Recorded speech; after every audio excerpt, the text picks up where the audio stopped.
Hello friends, कैसे हैं आप सब। Hope you all are good. आज का हमारा वीडियो जो है वो मेथड्स ऑफ एजुकेशनल साइकोलॉजी पे होने वाला है। तो चलिए बढ़ते हैं हम अपने वीडियो पे। Methods of educational psychology. Of educational psychology पे चार्ल्स ई स्किनर कहते हैं, शिक्षा मनोविज्ञान विज्ञान की विधियों का प्रयोग करता है। शैक्षिक मनोवैज्ञानिक अपनी समस्याओं को वैज्ञानिक दृष्टिकोण से देखते हैं और वे पद्धतों को एकत्रित करने तथा विश्लेषण में वैज्ञानिक विधियों का उपयोग करते हैं। अर्थात शब्दों में समझें तो एजुकेशनल साइकोलॉजी साइंस की मेथड्स का यूज़ करता है। एजुकेशनल साइकोलॉजिस्ट एजुकेशन से रिलेटेड प्रॉब्लम को साइंटिफिक पर्सपेक्टिव से देखते हैं, ठीक है, और वे वेरियस मेथड को कलेक्ट करके उनका एनालाइज करने के लिए साइंटिफिक मेथड का यूज़ करते हैं। तो एजुकेशन साइकोलॉजी के मेथड के बारे में पढ़ने से पहले हम समझते हैं कि मेथड क्या है। मेथड को हम काम करने का तरीका कह सकते हैं, और अगर साइंटिफिक लैंग्वेज में समझा जाए तो एक डेफिनेशन है, वैज्ञानिक भाषा में पद्धति शब्द का प्रयोग उस मार्ग के लिए किया जाता है जिसका अनुसरण सत्य की खोज के लिए करना आवश्यक है। In the scientific language the term methods is use to designate the road that must be followed to led to the discovery of truth. ये दिया चार्ल्स गाइड ने। साइंस के रूप में एजुकेशनल साइकोलॉजी के विकास के साथ साथ इसकी स्टडी और मेथड्स की खोज जो है उसमें काफ़ी चेंजेस आए हैं। पहले जो है साइकोलॉजिस्ट अपने खुद की जो है थॉट्स पे बिलीव करते थे और इंट्रोस्पेक्शन करते थे, लेकिन अब जो आज के समय में जो है एजुकेशनल साइकोलॉजिस्ट जो हैं वैज्ञानिक विधियों का प्रयोग करने लगे हैं। इसे चार्ल्स ई स्किनर ने अपने कोटेशन में कहा है, शिक्षा मनोविज्ञान विज्ञान की विधियों का प्रयोग करता है। Educational psychology uses of methods of science, ये कहा है चार्ल्स ई स्किनर ने। तो जो मेथड्स हैं एजुकेशनल साइकोलॉजी के, इसको हम दो भागों में डिवाइड करते हैं। पहला सब्जेक्टिव मेथड, दूसरा ऑब्जेक्टिव मेथड। तो सब्जेक्टिव मेथड होता क्या है? सब्जेक्टिव मेथड में सब्जेक्ट एंड ऑब्जर्वर दोनों सेम होते हैं। ऑब्जेक्टिव मेथड में सब्जेक्ट और ऑब्जर्वर दोनों डिफरेंट होते हैं। सब्जेक्टिव मेथड में जो है study, synthesis, analysis and conclusion जो है खुद की फीलिंग्स, इमोशन और एक्सपीरियंस पे किया जाता है। लेकिन ऑब्जेक्टिव जो है इसमें जो रिजल्ट्स होते हैं वो रिलायबल होते हैं और वैलिडेट होते हैं। मतलब हम कह सकते हैं कि जो सब्जेक्टिव मेथड है इसमें जो है जो ऑब्जर्वर होगा, जो निरीक्षण करने वाला होगा, वो खुद की फीलिंग्स पे जो है निरीक्षण करेगा, मीन्स खुद का आकलन करेगा, आत्मनिरीक्षण करेगा। और ऑब्जेक्टिव में जो है जो ऑब्जर्वर है वो दूसरे का निरीक्षण करेगा, दूसरे को देखेगा, उसके बिहेवियर को देखेगा, उसे एनालाइज करेगा। ठीक है, ठीक। अब हम बढ़ते हैं अपने नेक्स्ट स्लाइड में। ये जो है ये इंट्रोस्पेक्शन मेथड, ये सब्जेक्टिव मेथड का टाइप है। ये हमें दिया था E.B. टिश्नर ने। इंट्रोस्पेक्शन मेथड जो है ये सबसे पुराना साइकोलॉजी का मेथड है। इंट्रोस्पेक्शन होता क्या है? इसमें जो है सेल्फ ऑब्जर्वेशन होता है। सेल्फ ऑब्जर्वेशन मीन्स इसमें जो ऑब्जर्वर होता है या फिर कहें जो सब्जेक्ट होता है वो खुद की फीलिंग को, खुद के इम्प्रेशंस को और खुद के एक्सपीरियंस को जो है एनालाइज करता है और उससे ही अपना कंक्लूज़न निकालता है। ये सब्जेक्टिव होता है नेचर में और इसमें सब्जेक्ट एंड ऑब्जर्वर दोनों सेम होते हैं। तो इंट्रोस्पेक्शन मेथड को लेके हम कह सकते हैं कि ये सबसे पुरानी जो है साइकोलॉजी का मेथड है। इसमें जो है साइकोलॉजिस्ट जो हैं अपने मेंटल एक्टिविटीज़ या रिएक्शन का स्टडी करने के लिए इसको यूज़ किया करते थे, मैं अभी भी करते हैं। इसमें जो है जो उनके एक्सपीरियंस है उन्हें वो एनालाइज करते हैं। यहाँ सब्जेक्टिव इन नेचर से मतलब है कि जो रिज़ल्ट है वो पर्सन टू पर्सन वेरी करेगा, मीन्स इसमें यूनिवर्सलाइजेशन नहीं होता। क्योंकि जैसे अगर मैंने खुद को, अपनी फीलिंग्स को इंट्रोस्पेक्ट किया है तो ज़रूरी नहीं है कि दूसरा भी जो मेरा रिज़ल्ट निकला है दूसरे का भी वही निकलेगा, दूसरे का डिफरेंट आ सकता है। इसलिए ये सब्जेक्टिव होता है नेचर में। नेक्स्ट है हमारा डेफिनेशन, इंट्रोस्पेक्शन की डेफिनेशन। तो पहला डेफिनेशन है टिश्नर का, introspection is looking with in, मतलब अपने आप में देखना अंतर्दर्शन है, मतलब खुद के अंदर देखना, खुद की फीलिंग्स को देखना, यहाँ से मतलब है। नेक्स्ट है लुकिंग इनवर्ड, एंजल, अंदर की ओर देखना, मतलब खुद को एनालाइज करना, खुद की फीलिंग्स को एनालाइज करना। नेक्स्ट है introspection is self observation. Woodworth ने कहा है कि इंट्रोस्पेक्शन से मतलब है कि खुद को ऑब्जर्व करना, खुद की फीलिंग्स, खुद की एक्टिविटीज़ को समझना। अब हम देखते हैं इसके मेरिट और डिमेरिट। पहला है सेल्फ नॉलेज। इंट्रोस्पेक्शन से हमें खुद की नॉलेज होती है, अपने फीलिंग्स को हम समझ सकते हैं कि किस कंडीशन में हम क्या सोचते हैं, और इससे हम अपने एक्टिविटीज़ को इम्प्रूव कर सकते हैं। नेक्स्ट है no problem of time and place. Introspection क्योंकि खुद पे किया जाता है, इसलिए इसमें ना किसी जगह की ज़रूरत है ना किसी टाइम की ज़रूरत है, मतलब कहीं भी कभी भी कर सकते हैं। Less expensive. इंट्रोस्पेक्शन में किसी लेबोरेटरी की ज़रूरत नहीं है, लैब की ज़रूरत नहीं है, एक्सपेरिमेंट के टूल्स की ज़रूरत नहीं है, इसलिए ये कम एक्सपेंसिव है। हम देखते हैं इसका डिमेरिट। पहला है lack of scientific. Lack of scientific मतलब इसमें जो है, क्योंकि ये नेचर में सब्जेक्टिव है, तो इसीलिए जो चीज़ एक पर्सन के लिए सही है ज़रूरी नहीं है वही चीज़ दूसरे के लिए सही होगा। मीन्स इसमें रिलायबिलिटी नहीं है। नेक्स्ट है not possible for all people. इसका अर्थ है कि ये सभी लोगों पे यूज़ नहीं किया जा सकता, क्योंकि इसमें जो है मेंटल पावर की ज़रूरत होती है, और इसे बच्चों पे या फिर जो मेंटली इल हैं उन पे यूज़ नहीं किया जा सकता। Attraction by outer sources. Introspection करने के लिए फोकस की बहुत ज़्यादा ज़रूरत होती है, लेकिन अगर बाहर जो है एनवायरनमेंट उपयुक्त ना हो, मीन्स शांत ना हो, तो इंट्रोस्पेक्शन करना मुश्किल हो जाता है, क्योंकि ऐसे में व्यक्ति का जो ध्यान है वो बट जाता है। नेक्स्ट है बाइसनेस कुड बी पॉसिबल। इसमें बाइसनेस की संभावना हो सकती है, क्योंकि व्यक्ति जो है हर व्यक्ति अपने बारे में अच्छा ही अच्छा सोचना चाहता है, और ऐसी कंडीशन में अगर व्यक्ति अपना इंट्रोस्पेक्शन करता है तो वह रिज़ल्ट भी पॉजिटिव ही निकालेगा। अब हम देखते हैं observation method. Observation method objective method है। ये दिया था जेबी वॉटसन ने। इसे एक्सट्रोस्पेक्शन मेथड भी कहा जाता है, क्योंकि इसमें बाहरी बिहेवियर को ऑब्जर्व किया जाता है, इसलिए इसे एक्सट्रोस्पेक्शन मेथड भी कहा जाता है। Another name naturalistic observation method. इसे नेचुरलिस्टिक ऑब्जर्वेशन मेथड इसलिए कहा जाता है क्योंकि ये मेथड जो है नेचुरल इन्वायरमेंट में रह के किया जाता है। इसमें ऑब्जर्वेशन तब किया जाता है जब व्यक्ति नेचुरल इन्वायरमेंट में हो, मीन्स इसमें इंसान को बताया नहीं जाता कि वो उसका ऑब्जर्वेशन किया जा रहा है।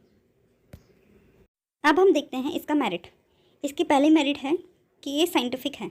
साइंटिफिक क्योंकि इसमें जो है डाटा कलेक्ट किया जाता है, उसको एनालाइज किया जाता है, फिर उसको अप्लाई किया जाता है, और इसे जो है ये रिलायबल और ट्रू होता है।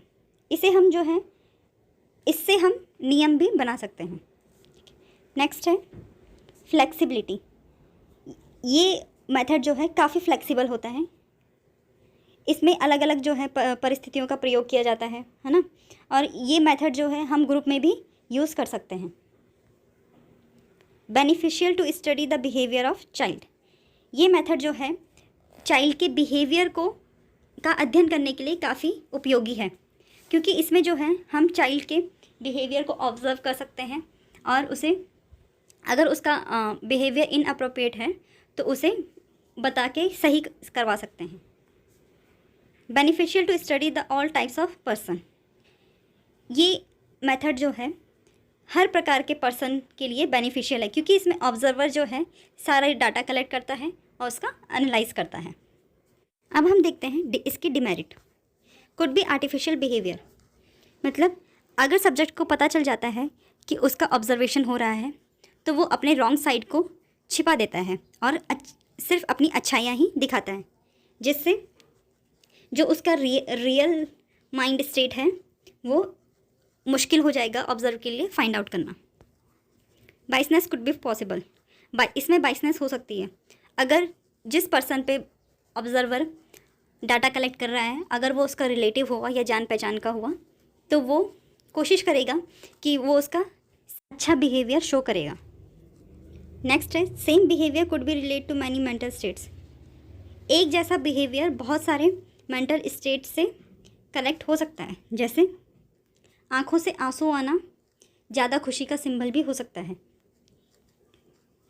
एक्सपेरिमेंटल मेथड दिया था विल्हेम वुंट ने। एक्सपेरिमेंटल मेथड को कंट्रोल ऑब्जर्वेशन कहते हैं। अच्छा, इसे कंट्रोल ऑब्जर्वेशन इसलिए कहते हैं क्योंकि इसमें जो है इंडिपेंडेंट और डिपेंडेंट वेरिएबल्स को छोड़ के बाकी सभी चीज़ों को या सभी फीलिंग्स को कंट्रोल किया जाता है। साइंटिफिक स्टेप्स आर यूज्ड, इसमें जो है साइंटिफिक स्टेप्स यूज़ किए जाते हैं।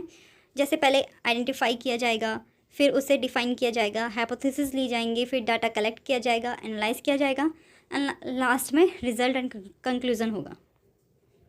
ये दो टाइप्स के वेरिएबल्स इसमें यूज़ होते हैं, पहला इंडिपेंडेंट और दूसरा डिपेंडेंट।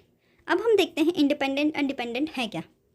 इंडिपेंडेंट वो वेरिएबल है जिसमें परिवर्तन किया जाता है, कम ज़्यादा किया जाता है, और डिपेंडेंट वो वेरिएबल्स हैं जिनमें इंडिपेंडेंट वेरिएबल का इफ़ेक्ट देखा जाता है। अब इसके मेरिट देखते हैं।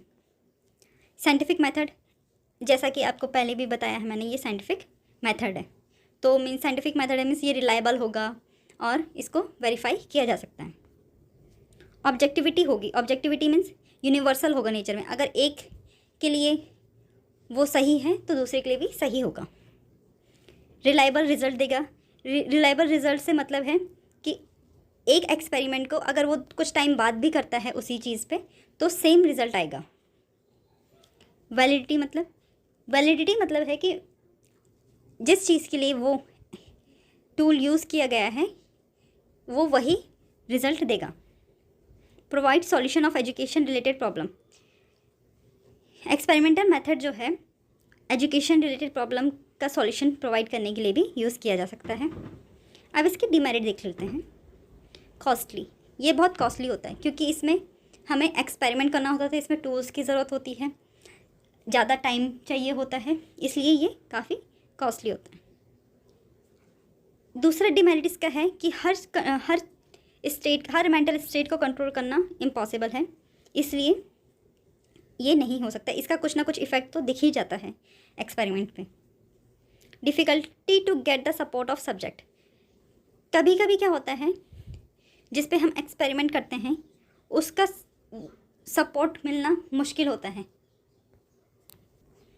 क्योंकि अगर वो एक्सपेरिमेंट सब्जेक्ट के इंटरेस्ट का नहीं होगा तो वो सपोर्ट नहीं करेगा उसे। नेक्स्ट देखते हैं जेनेटिक और डेवलपमेंटल मेथड।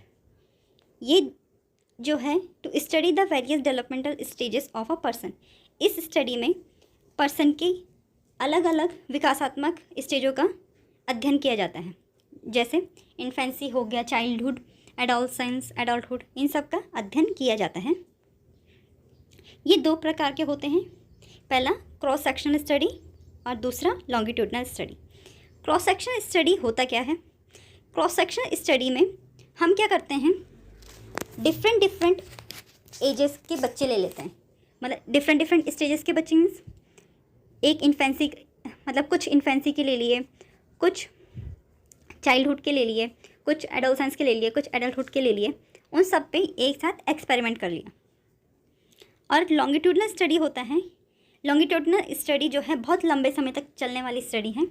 इसमें जो है हम एक पर्सन को लेके या सेम एज के बच्चों को लेके उन पे स्टडी करते हैं जब तक वो बड़े ना हो जाएं, मतलब बचपन से लेके जब से वो पैदा हुए तब से जब तक वो बड़े ना हो जाएं तब तक उन पे स्टडी की जाती है। अब हम देखते हैं टेस्ट मेथड। ये यूज़ किया जाता है to measure individual differences, individual differences को मेज़र करने के लिए टेस्ट मेथड का यूज़ किया जाता है। यहाँ पर कुछ टेस्ट मेथड के नाम दिए हैं, जैसे इंटेलिजेंस टेस्ट हो गया, एप्टीट्यूड टेस्ट हो गया, इंटरेस्ट टेस्ट हो गया, एटीट्यूड टेस्ट हो गया, emotional test, personality test, achievement test. ये सब टेस्ट हैं जो टेस्ट मेथड के अंतर्गत आते हैं। इसमें जो है results are true, reliable and authentic. इसके जो रिज़ल्ट होते हैं वो सत्य होते हैं और रिलायबल होते हैं एंड ऑथेंटिक होते हैं। अच्छा, इसमें जो है अगर हम वो एक्सपेरिमेंट अभी कर रहे हैं और वही एक्सपेरिमेंट कुछ टाइम बाद कर रहे हैं तो रिजल्ट्स जो हैं लगभग सेम ही आएंगे। नेक्स्ट है हमारा साइको एनालिटिकल मेथड। ये मेथड जो है सिगमंड फ्रॉइड ने दिया था। इन्होंने माइंड के 3 लेवल्स बताए थे, कॉन्शियस, सबकॉन्शियस एंड अनकॉन्शियस। इन्होंने कहा था कि अनकॉन्शियस माइंड जो है वो पर्सन को ज़्यादा इफ़ेक्ट करता है। यहाँ पर ये डायग्राम है, इसमें जो है आप देख रहे होंगे कि जो अनकॉन्शियस माइंड है ये एक आइसबर्ग है। आइसबर्ग को माइंड से शो किया गया है और इसमें जो है सबसे ज़्यादा पार्ट जो है वो अनकॉन्शियस है, फिर कुछ पार्ट जो है प्री कॉन्शियस में सबकॉन्शियस है और थोड़ा सा पार्ट जो है कॉन्शियस है, चेतना, अर्धचेतना और अवचेतना।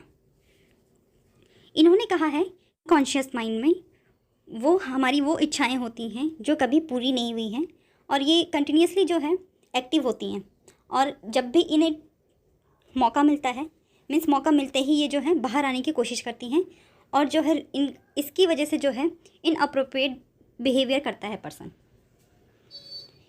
तो इस मेथड के द्वारा जो है हम जो है अनकॉन्शियस माइंड की स्टडी करते हैं और उससे जो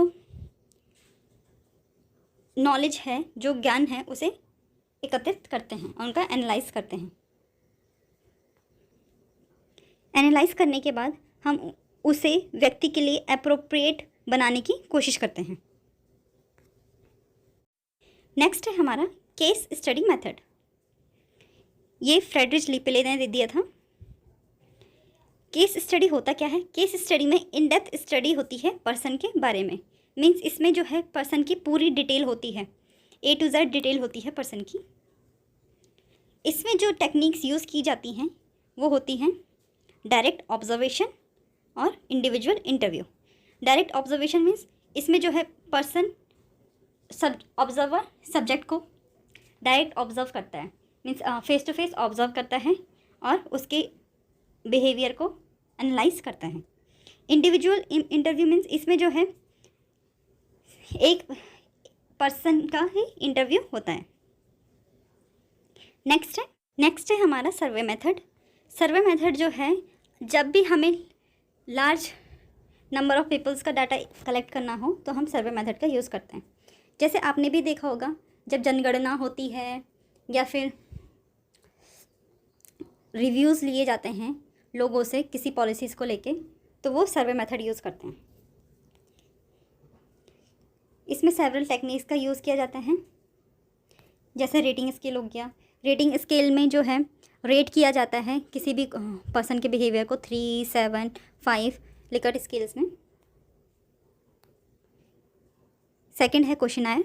तो क्वेश्चनायर जो है क्वेश्चंस की लिस्ट होती है वो जो है सब्जेक्ट से भरवाया जाता है। फिर हो गया चेकलिस्ट। चेकलिस्ट में जो है जो भी पर्सन के अंदर जो भी बिहेवियर है उनको टिक किया जाता है, मीन्स इसमें एक से ज़्यादा बिहेवियर हो सकता है। और क्वेश्चनायर में एक और चीज़ है कि तो फ्रेंड्स, अगर आपको मेरी ये वीडियो पसंद आई हो तो subscribe my channel, like, share, comment. Thank you for your support.